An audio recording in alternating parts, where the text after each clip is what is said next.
Welcome back to the show.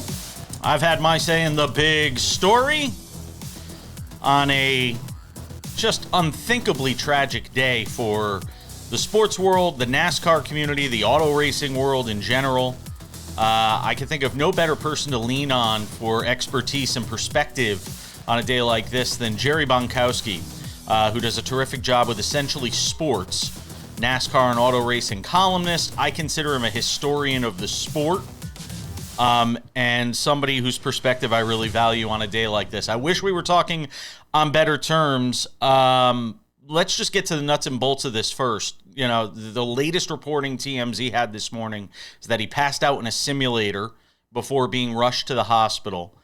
The thing about this is, and I want to talk about his career and his life because that's what a lot of people want to remember. There's no way a seemingly healthy 41-year-old goes from having a little cough and some sinus issues the last time he was racing to passing out in a simulator to dead in a matter of days. So there's either a component of this that is not yet being reported or told, or we just don't know and the family doesn't know and they're going to find this out post-mortem. This whole thing is just crazy, Jerry. It really is. And, you know, I don't want to make this sound about me, but I was in a very similar situation as Kyle was I had one of the worst sinus infections I've ever had 3 weeks ago, right around the same time he had it. And I wound up going to the doctor, got all kinds of meds, and they even talked about putting me in the hospital. They eventually didn't. Now I'm okay, except for my voice is still a little bit raw. But it scared the crap out of me when I heard that this was potentially a sinus-related issue. We don't know, like you said, yet. We will know eventually, but you know, it just hits so close to home. I was very fortunate in being friendly with Kyle. You know, I'll never forget, and I wrote about this in Essentially Sports, my column that came up today. One of the most heartbreaking, heart-wrenching times I've ever had with an athlete was the day after Rick Hendrick announced Dale Earnhardt Jr. was coming to Hendrick Motorsports in 2008. The day after, we had a press luncheon in Chicago. Kyle was there. It was myself and two other reporters, and he was just unbelievably sad. He wanted to cry, and he said, "I don't know what my future is. I don't, And this was before Joe Gibbs. The whole signing there, and I've never seen an athlete that sorrowful and not know about his future. And it was the first thing I thought of when I heard the sad news yesterday. It's just unbelievable. Yeah, it really is. And I mean, the poignant words, and we played it in the big story of him winning the Craftsman truck race, on the 15th, or I think it was just a week ago, and saying after the race why he appreciates it so much because you never know when it's your last. And that just hits so hard right now.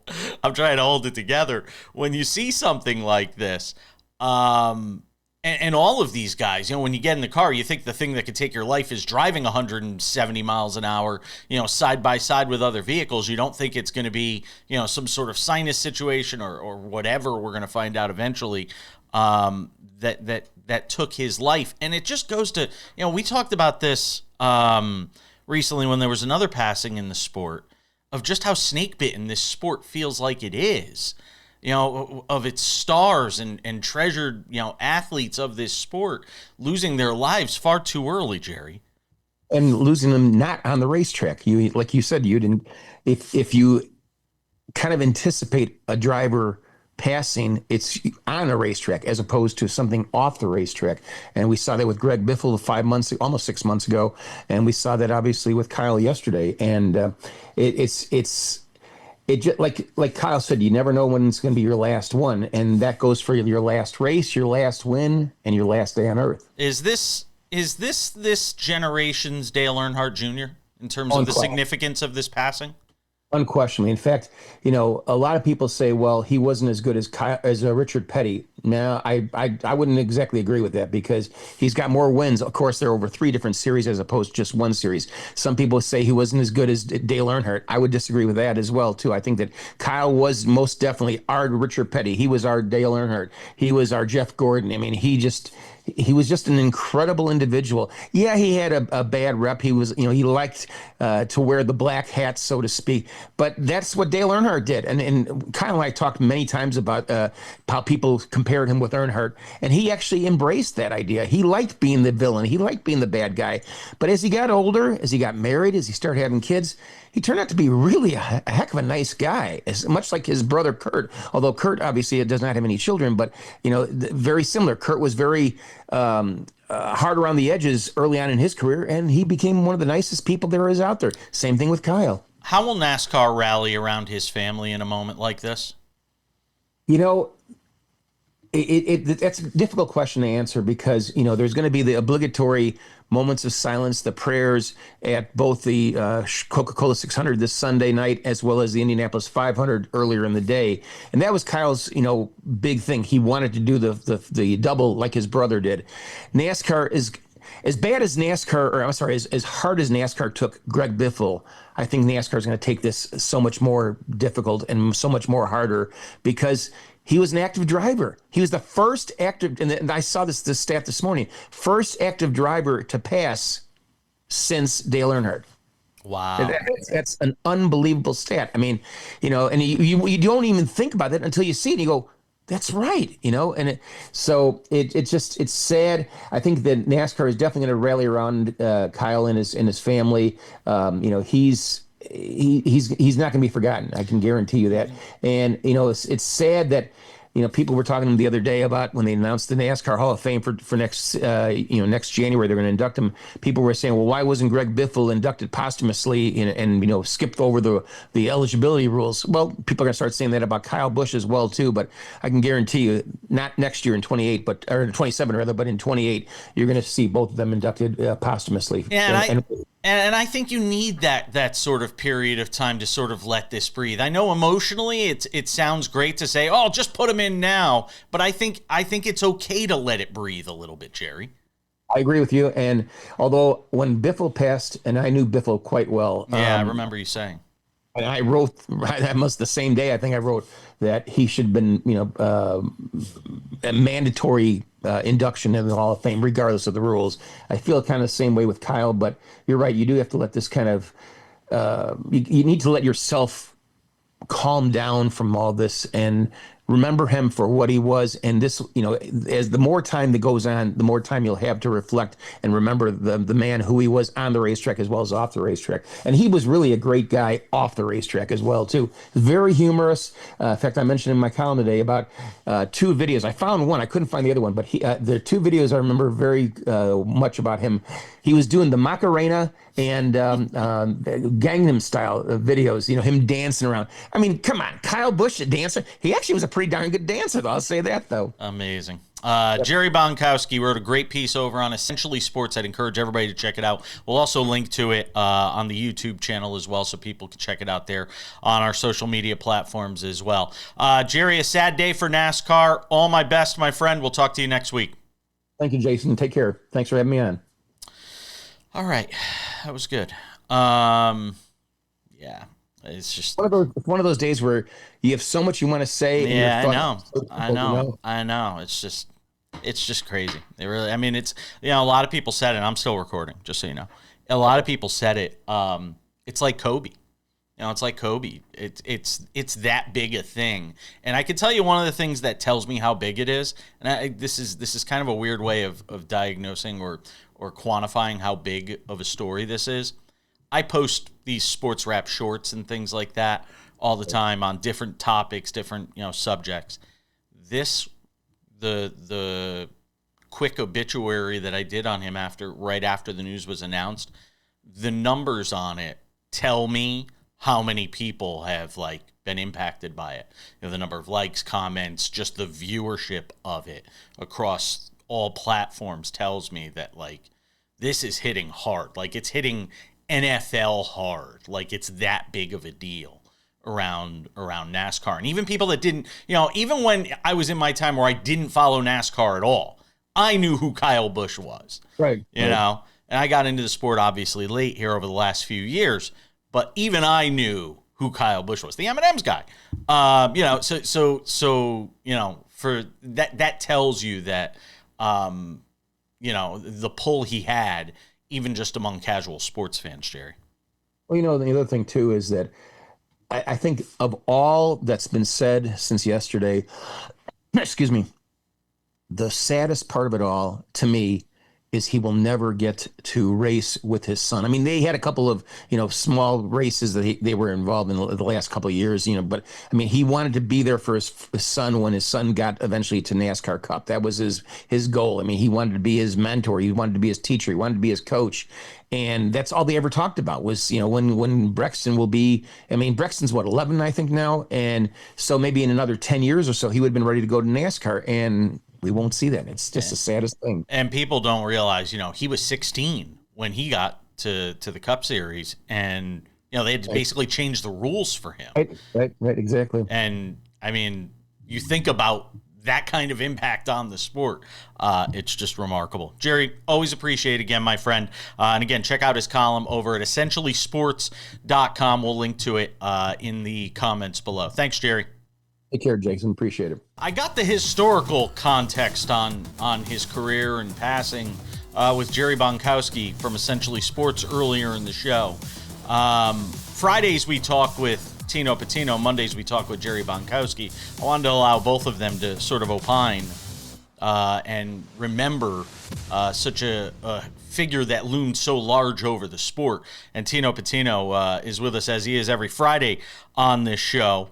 On a different kind of NASCAR Friday than we're used to having, Tino. And yeah, I'll just share something. I hope you don't mind. In texting with you yesterday, it felt like this one, this is your generation. This is your guy from your generation. It feels like this one has hit guys like you harder for that reason. Am I reading that correctly? You are. Kyle Busch, the epitome of a race car driver.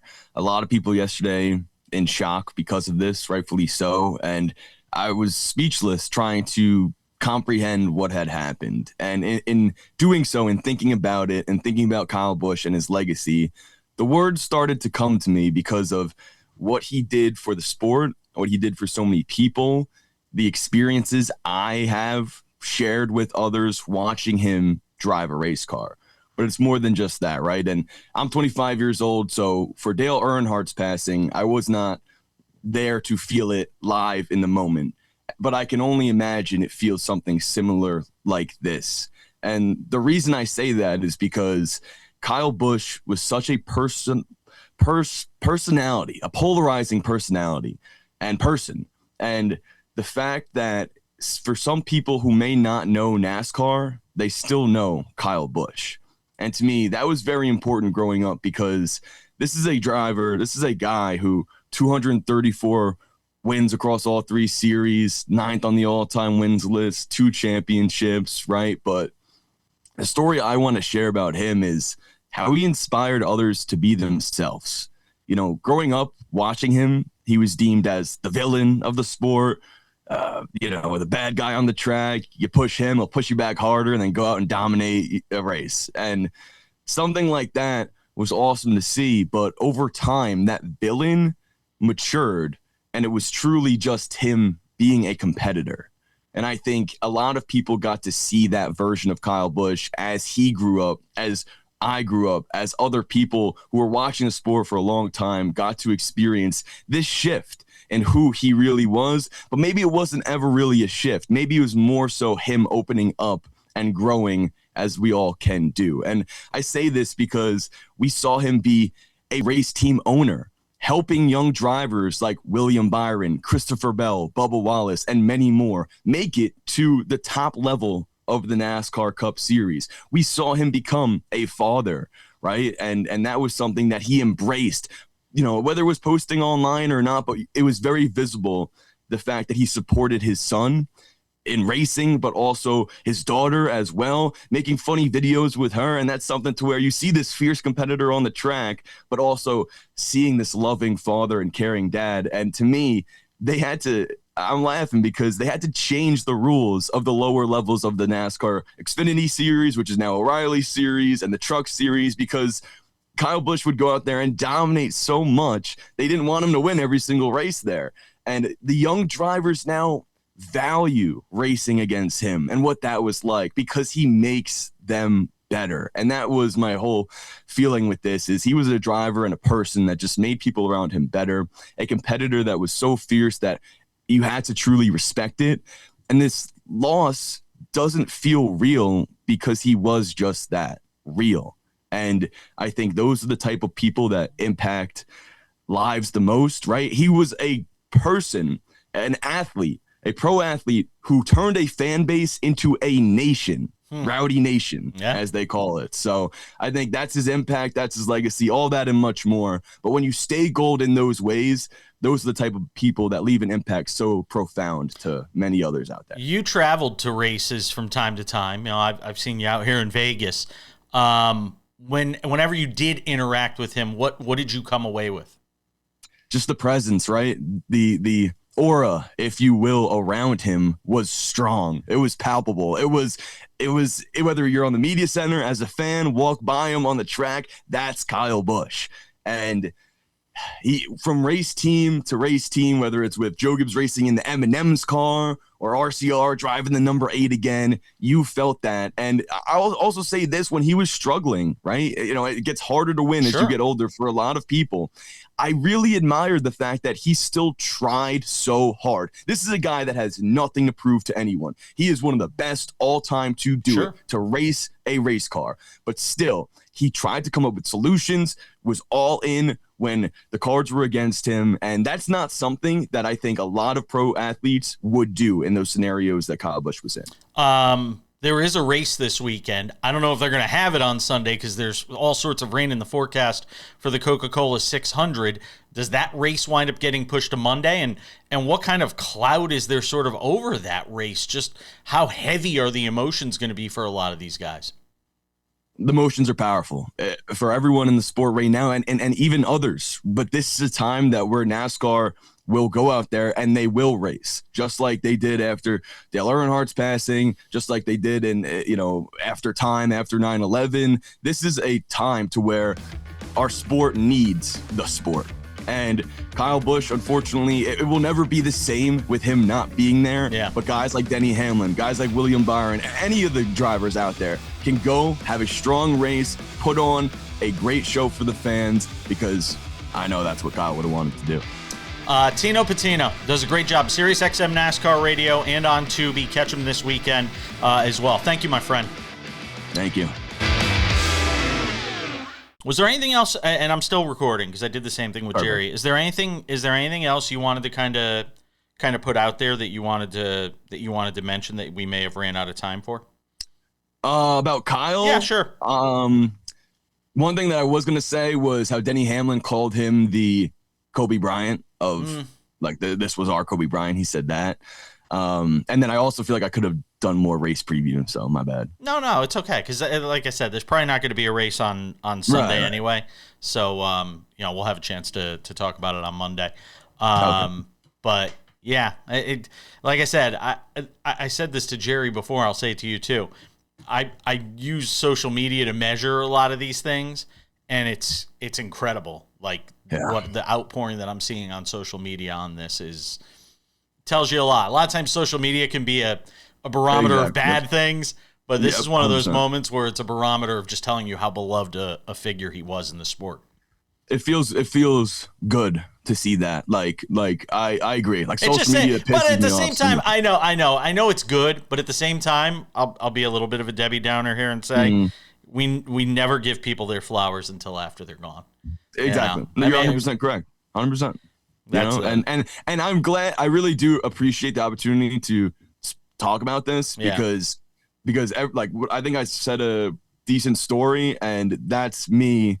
Like that is what you just said in the sense of I could tell him growing as a person, personifying that growth as he continued to get older. And to me, like I wanted to give him those flowers, like while watching him, you know what I mean? Like before it was too late. And unfortunately, now we're here. But my point is like I was able to recognize that that not many people I feel like do. Like you just said, like it's like now a lot of people are talking about it after the fact, and now it's like we're being so positive, but it's like all the time so much negativity online and so much just bad shit. Where it's like I just hope that if someone watches this and watches what I say, they can potentially be inspired to have direction, to put their thoughts together, to remember the good stuff, the positivity, and move forward in that way. Because I was kind of stuck until I tweeted that out yesterday, what I put, because I just couldn't, I don't know, I couldn't wrap my head around it. I just need to get my thoughts out.